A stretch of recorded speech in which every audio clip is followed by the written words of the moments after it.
future colleagues, to a new and reinvented law guest. You have come to the most interesting legal platform for talk shows and more. We give you candid talks with people who you look up to. So I'm your host for today, Muskan Naran. I'm a second year law student from DY Patil University. We have with us today Soumya Shekhar ma'am. She's an independent legal research professional and legal consultant. Ma'am also has a YouTube channel that we'll find in the description below. She has done her master's in corporate and financial services law from from National University of Singapore, and her BA LLB from NLU Delhi. Thank you so much for coming on the show, ma'am. It's really exciting having you today. Thank you, Muskan. Thank you for having me. So, ma'am, I always usually start with the question that why did you decide to choose law? Okay. So I'll start with a story. I was in my class 12 and I came across a LST book belonging to one of my cousins. And it was a book on torts. So I just went through it, like, just out of interest. And I found it so interesting and amusing that I was like, this is what I want to do. Mhm. So that's how I basically happened to, like, come into law. So Right. yeah, that's where the journey started, I would say. Right. So you decided to prepare for law since you were in class 10. Class 12. Yeah. Okay. Okay, great. Yeah. So, ma'am, usually when people go to law school, they always have the vision that they want to do something like litigation or they want to end up in a corporate firm or something like that. So, how was your vision when you came to law school, and like, how were you as a law student? Honestly, when I started, I didn't really know what exactly would I do after 5 years, because when you are a first year law school student, you don't really know what lies ahead. Right. At that point of time, your main aim is maybe to excel in your studies and to learn as much as you can. Mhm. So that was, like, one of my goals at that point of time. Also, I mean, I'm very sure a lot of students would have followed a similar kind of interest pattern, where when you are in your second year, you suddenly start developing an interest towards criminal law. In third year, it's towards IPR. Fourth and fifth year, people Okay. are like just enamored with law firms and corporate law, etc. Right. It's only after you pass out that when you actually step into the real world, you realize where your interests lie. Like, I personally feel that. I mean, I'm very sure there are students who would have figured everything out by the time they are in the third, fourth year. Right. But yeah, I mean, I think I personally had similar kind of an experience. Right. But yeah, I mean, when I was in law school, it was like, mostly about getting good grades, getting publications, maybe qualifying for a moot, etc. Okay. So yeah. So the conventional path, usually, if you think about it, it's that I want to become a litigator. I want to go in a corporate firm. Thinking about choosing a profession like legal research and all legal, teaching and everything. I think it's very unconventional because people don't think about it really as a career option. So, ma'am, how did you come into legal research, and how did you decide to make this a career for yourself? So, I mean, I always liked doing legal research and writing. And honestly, like, I can just tell this to you. When I was in law school, I was very scared of entering into essay competitions and, article writing competitions when I was in my second, third year. I would always think, why would someone give me a prize, or why would someone publish me? But, and when I started writing, I realized I am, like, decent at it. And that's where my, like, my liking for legal research and writing began. Also, I would read a lot of books written by Justice V.R. Krishna Iyer, and I would try to imbibe, the expressions he used in his writing, etc., in my Okay. own writing. So gradually, I developed an inclination towards legal research and writing. After I passed out, I went on to work with law firms, and then I was working at Wipro. So, I kind of lost touch with legal research and writing. Right. But gradually, so what happened was, a friend of mine approached me when I was working at Wipro, and he was running a blog he wanted me to help out with.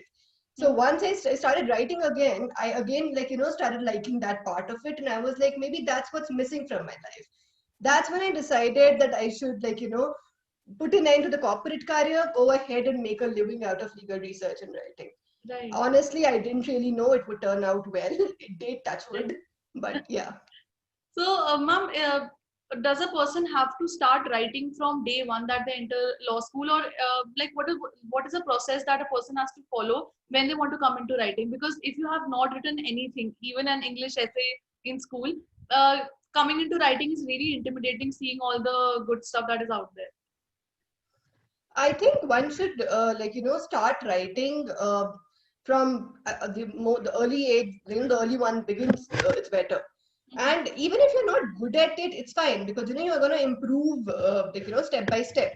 So I think one should start writing as soon as one enters the law school, or and continuously improve upon it, because you're not going to be the best the moment you start writing. You are going to have scope for Right. improvement. So yeah. So how should one start writing? Like what should one start from, and then is like legal research papers the last thing that they can do, or like what are the things that they can do? Honestly, I started writing fiction at a very early age. I also have a blog where I post fictional stories. Okay, wow. So yeah, legal research writing obviously happened after I entered law school. Right. But I think, I think one can start writing short passages and maybe those short opinion pieces, etc. And then gradually move on towards more well-researched pieces and maybe long-form articles, etc. I think a blog post would be a very good place to start from. And these days there are also a number of blogs which are operating, which would actually take your post and publish the same. Right. And they also publish posts on a very pertinent or specific issue or topic. So one can pick up a topic and try researching around it and curate a post out of it. Maybe that could be a good point to start from. Right. So, ma'am, thinking about like you've been in the practical field, you have been a writer for long. So, being a legal writer, being a person who you have even made content for various law sites. So, is it a good career option in terms of like to work timings, and if people also read sometimes a writer's block and things like that. So, it's like how would you recommend this as a career? For me, it has worked out pretty well. If your interest lies in legal research and writing, I think one can actually pursue a career in this. As far as your work-life balance goes, if you are an independent, I work as an independent consultant, so it's up to me to take up assignments or not. I regulate my own timings. I choose my own assignments. If there's something I'm not interested in, I keep that bandwidth with me where I can actually say no to the client, because I'm not interested in taking up that particular work, because that work doesn't interest me. So I think if you want to explore your passion, you actually want to do something you like, then yes, I think this is a very good career option. As far as I think writer's block is concerned, yes, obviously that does come. But I think that's something which happens in every career field. Like, for instance, if you are working in corporate law, maybe after 4 or 5 years of doing it, you would know everything there is, and then you would be like, what am I doing here? Am I learning anything new? So, that's the kind of thing which happens in every career field. For that, I think it's very important to take small breaks and regenerate in between. Right. So I personally do that. Like, there are times when I would feel totally saturated, and then I would take like maybe 3-4 days off, and then I'll start again. Right. So yeah.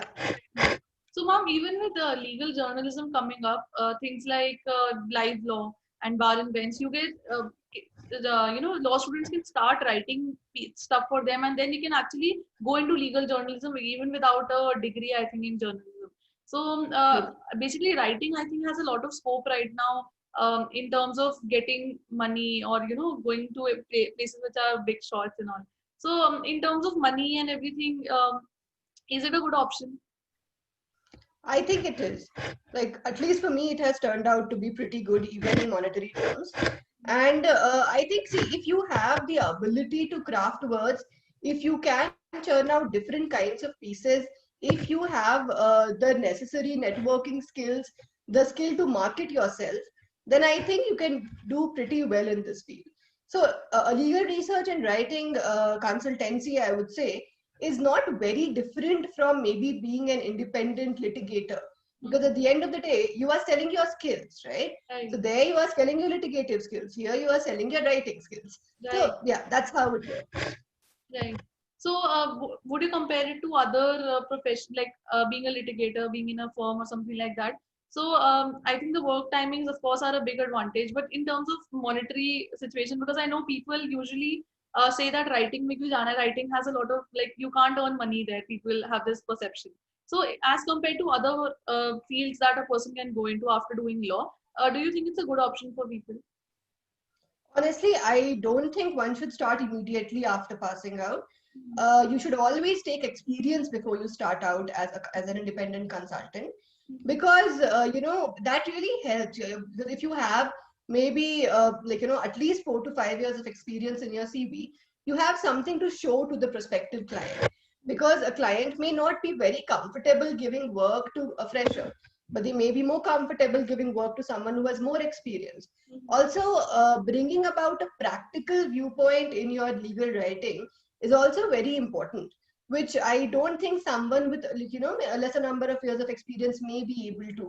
So Mhm. that's why I would not suggest it as something you do right after law school. But yes, if you want to go into this, you can actually build your way through. Right. I think, ma'am, since people are really fast right now, like even law students, they have their own blogs and they have their own websites that are going about, and they are earning from that website even, and also they are putting out great content pieces. So I think they are making a business for themselves even before they have graduated. So I think it's Yeah. pretty amazing that you can do legal writing even though you are in law school. Yeah. So, ma'am, was your vision always to become a legal writer, or like did there is a thing that happens in that you said people have different interests from going from first year to the fifth year. So, what were your interests as a law student, and then how did you come at the conclusion that I wanted to become a legal writer? So, from my fourth year onwards, I was kind of set that I want to go and work in a corporate law firm. Mhm. I did end up working at Luthra and Luthra, which was my first job. Right. And after that, I knew I wanted to do a master's, so I went ahead and did my master's. I came back, worked in a few other corporate firms. I worked for an in-house counsel. So I did quite a fair share number of things before I thought about this as a viable career option. And I had always had an interest in legal research and writing. I had never thought I can actually make it my profession. Right. So when that actually happened, I realized this is something which gives me happiness. This is something which I'm extremely interested in, and this is also fetching me good money. So why not? And Right. then I just continued with this. Wow. So, ma'am, how was your experience in NLU Delhi? Because people are I really liked it. We were the first batch actually. okay. So yeah, so when we actually when we entered law school, we didn't have a proper an academics building, and everything was there in one building at one point of time. We gradually Right. grew, and it was a very interesting experience being the first batch of the law school. I mean, imagine 80 people in one school, in the entire campus. Everybody Right. knew everybody. So it was a very interesting experience. Right. So, how were you as a law student? I was pretty decent, I would say. I mean, my grades were fine. I wouldn't say I was the most stellar mooter, but yeah, I mean, I was pretty decent at my publications, pretty decent at my grades, and yeah, the other extracurricular stuff as well. So. Right. So, why did you choose that subject for your masters from doing it from National University of Singapore? And why did you choose Um, Singapore? Firstly, because I got a scholarship there, Okay. and secondly, because like corporate law has always been one of my I'm pretty interested in corporate law since maybe my third year, I guess. Most of my publications were around corporate law. My internships were in corporate law, and so that's why I was very interested in pursuing my masters in that particular field itself. So Right. yeah. So, how was the environment there? How were the studies and the curriculum there in National University of Singapore? See, so it was very different from what we are taught in India. The first thing I noticed was that they teach you to question existent line of thoughts, which I think is extremely important because I mean, I think I have stressed this also in my YouTube videos and also on my LinkedIn posts. That's very important for one to formulate their own innovative points when they're writing about something. So you need to question what others are writing. You don't really need to believe everything what is written. So that is one thing I think I picked up from NUS, and I think they did a pretty good job out of it. There was the academic culture was really good. There was a lot of stress on independent questioning, on interpersonal interaction, peer-to-peer learning, etc. So also interpreting laws. Now, if you have a legal provision, there can be different interpretations of the same. Mhm. So that is something you need to basically apply your mind to it, and that application of mind, I think, was the most important lesson I learned at NUS. Mhm. Right.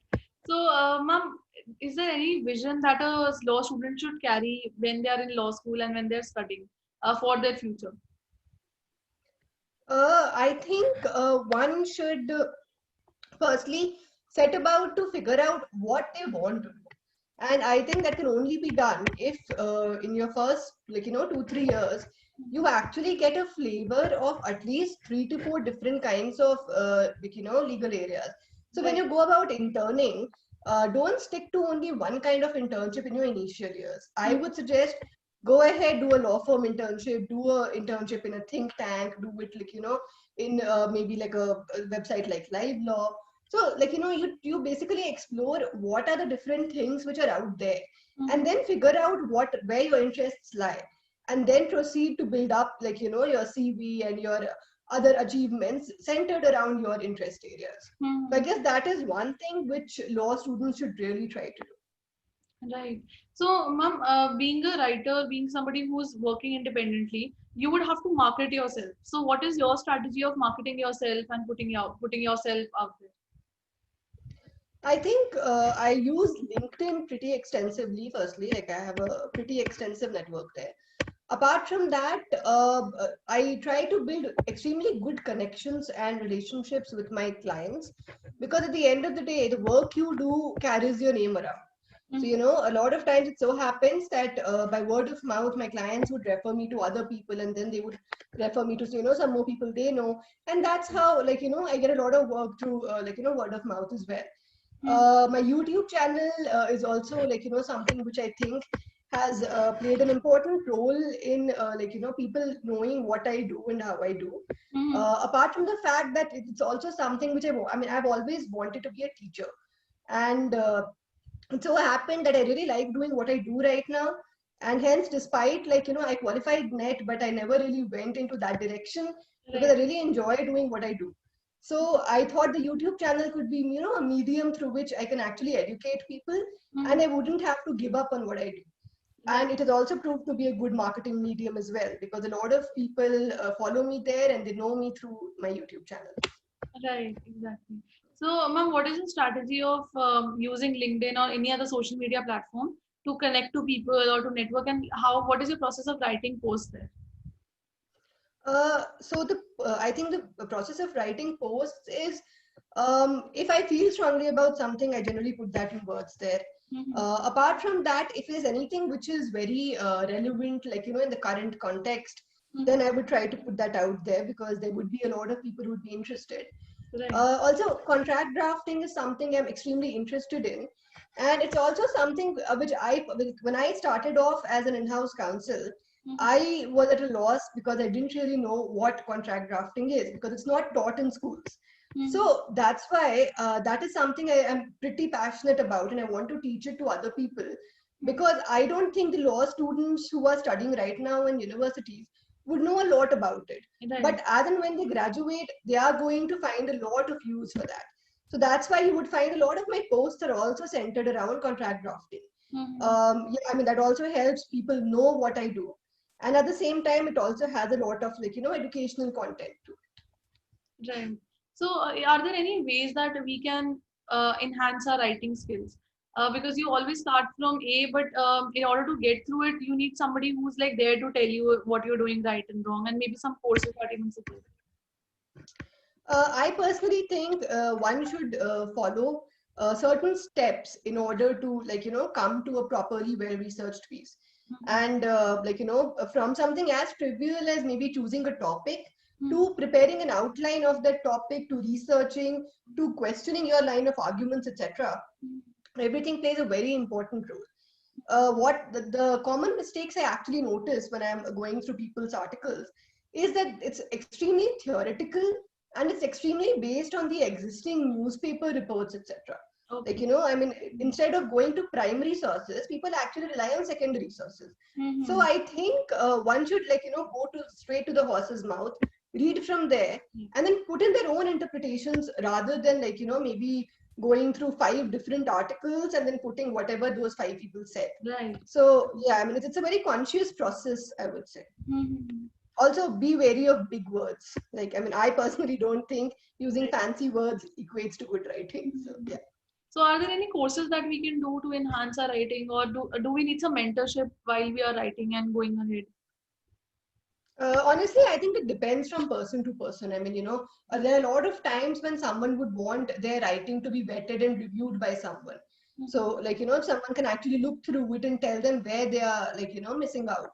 So, Mhm. in that case, yes, I guess, like, you know, a mentorship does work. In fact, I do run a mentorship program as well, where I do similar kind of activities. Right. One can also take up a legal research and writing course. I think both LawSeeker and Dr. Pass offer pretty recent legal research and writing courses. Right. So yeah, I mean, you know, one can, like, you know, choose if they want to do that, and at the same time, like, if someone thinks they can do it on their own, then, like, you know, it's up to them. Right. So, are like, what has anybody mentored you, and has any, like, how has your writing style changed from over the years? I think, as I said earlier, NUS played a huge role in how my thought process changed. Right. So, if I compare my writings, like, you know, of my earlier years to, like, you know, maybe my later years, this has been more argumentative. I have become more argumentative in my style of writing. Okay. Initially, I think I was more of a fact presenter, and Mhm. maybe, like, you know, I would put forth a few implications of those facts. Mhm. Now it's more about questioning what exists and Right. also questioning the interpretations of others. So, Mhm. I mean, I'm kind of someone who doesn't really believe everything what is written. So I Right. end up questioning the existing line of thought all the time. So I Wow. think that's how it has changed. Right. So, like, even you, understand that just like you said, that some people are fact presenters, and some people are there to, question things, and intuitive thinking is there. So, everybody has their own style of writing. So, how does one develop their own style of writing? Because as we are taught in law school right now, we are just copy pasting stuff from Google, or we are just changing it here and there, and whatever is given, even if case laws we are studying, we are just copying it as it is. So how does one make their own style of writing? I think it comes from reading. So if when you are legal, you're, like, you know, engaging in legal research. So Mhm. legal research does not really mean reading up, you know, 4 or 5 articles and then arriving at a conclusion, or maybe paraphrasing a particular article and writing. Mhm. What you need to do is read extensively. And so, for example, if you are reading a secondary source, right, and Mhm. you come across maybe 3 case laws, go back and read all the 3 case laws in detail and see if the secondary source is actually, like, you know, it's interpreting that case law correctly or not. So if Okay. you delve deeper, you're going to get a better understanding. And that's how, you know, once you start understanding the concept and the issue better, words would flow. Like, you know, you would know how to present your ideas. So I guess that's extremely important, because a lot of times I feel people start writing without even reading before. You know, they would just take 5 articles and they might just, you know, take ideas from those 5 articles and present it. Mhm. That's not how I think legal research and writing should be approached. Right. So, as you talked about reading, what should an ideal law student read throughout the day, or like, what should be their pattern of reading? Should they stick only to news, or should they pick up books or anything like that? When I was in law school, like I said, I used to read a lot of books by Justice V.R. Krishna Iyer, Mhm. because I really liked the way he used to express things. Like, Mhm. you know, I mean, I know a lot of times people do say that he makes even simple sentences sound a little more complex. But that really, like, you know, helps you in understanding complex things. And then that makes your way of expression also better. So Mhm. I mean, I personally did that. Also, I think one should really read all those, like, you know, biographies and autobiographies of, like, you know, lawyers and all. They are also written in a very nice way. So if you want to pick up a style of writing, I Mhm. think that's a very good point to start in terms of books. Mhm. Apart from that, I think subscribe to a good blog, because blogs generally talk about a specific issue. Like for example, Professor Uma Khan's blog, Indian Corporate Law. Like, if you read through those things, you are going to understand how are other people presenting their views, how is the structure of an article, like, done or written. So Right. that ways you would get more tips about writing style, I would say. Mhm. So yeah, I mean, I think it's very important for one to go through different kinds of writing styles, and Mhm. then pick up how to do it when they're doing it themselves. Right. So, ma'am, you have had a taste of corporate life, and so what was your experience there, and did you like the environment there? So I think so. I mean, like you would have normally heard people say that, like, there's no life, there's no work-life balance, etc., etc. Right. Now, I personally feel it all depends from team to team. Hmm. If you are in a team which works maybe till 2 in the morning, you would be working till 2 in the morning. If Right. you have a team which works from 9 to 5, you would be working from 9 to 5. Hmm. So there's no set rule that if you go to a law firm, there's no work-life balance. I Hmm. mean, I have had the flavor of both. I've had a team which, like, I would get free by 7, 8 in the evening. Also, I have worked for teams where I was working for till 4 in the morning, or I haven't slept in a week. So Hmm. yeah, I mean, it all depends from your team to team, your work profile, etc. I think if you want to learn, going to a law firm would be an amazing experience in your initial years, because yes, they put you through a grind, but you also learn a lot out of it. Right. Also, you need to learn pressure. Like, even as a fresher, as a first year, pass out, Hmm. you need to learn how to tackle pressure, and I think that is something which law firms teach you. So once you are done with that and you know how to handle it, maybe you can foray out and do something else. Right. So, ma'am, a big shot firm, a corporate firm like Luthra and Luthra, is it any different the experience there or the work there from other places? Because people usually tend to go to places like these, and they're very excited about it. Actually, see, my experience at Luthra and Luthra was extremely good. I mean, the work-life balance was there. People were very nice.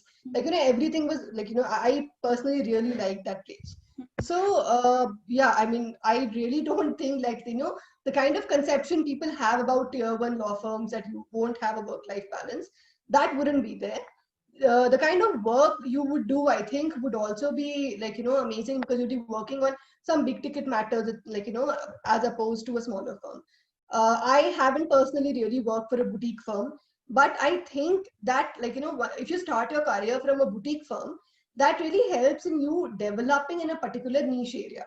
So, for instance, if you start working in a firm which only specializes in IPR laws, Right. and you want to learn IPR, Hmm. maybe, like, that's really going to help you in becoming a more specialized lawyer. So yeah, I mean, I think like that's the kind of difference you would have from maybe because mostly tier one firms are in all service firms. So, like, in a smaller firm, maybe you would get a little more exposure in terms of the, like, kind of work you do, because they'll be more focused on a particular area. Right. Okay. So, ma'am, since we have approached almost the end of the show, so, ma'am, what lies in the future for you? What can we see you doing next? Honestly, I don't know, but I do feel like venturing into the legal tech field sometime. Okay. But right now, I think I'm going to continue doing what I'm doing.